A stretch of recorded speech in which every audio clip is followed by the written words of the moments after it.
Hi there, my name is John Caesar. I own Caesar Chimney Service in New Hampshire, and I'm also the current Vice President of the Chimney Safety Institute of America.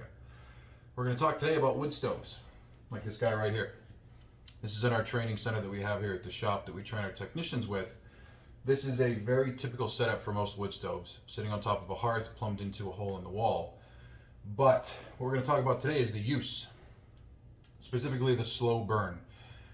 A lot of homeowners we go to, a lot of things we see online talk about making the fire last all night or through the night. Fire is not made to do that. Wood is not made to burn indefinitely, and the only way to get a fire to start at night and go all the way through to the next morning is to essentially choke the fire. That can be done any number of ways. We've heard of shutting dampers, closing down air inlets. None of those is good. But to understand why, we have to understand where creosote comes from. That's the product that we sweep out of wood stoves and fireplaces that gives us our job every year. Creosote is essentially cooled smoke.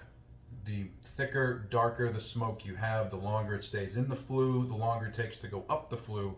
It's cooling as it goes. So it's going to stick to the sides of the flue or the liner on the way up. What happens when you essentially smother a fire, choke down a fire, take away its air, either air coming in or air going out, is you've now choked that fire and created a very cold, smoky fire, and you've taken away the air that the stove needs to go up and out of the flue. So what will happen is this cold, dark smoke slowly goes up the flue, and it's sticking the entire way, building up as it goes. We see tons of customers every year that try this slow burn effect. All they're doing is they're creating tons of creosote in that chimney that sometimes we go out there to sweep it, it's completely closed that flue, and it can no longer draft at all. Worst case, you get a chimney fire.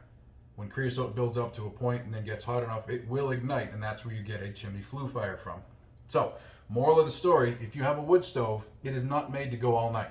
I know you'd like it to, I know you want it to act like some kind of whole house heating system. It's not. If you want it to go all night, you have to give it air, you have to give it fuel, and you have to reload it throughout the night. Please do not let your wood stoves burn all through the night and take the air away. That's where the danger happens. Thank you very much.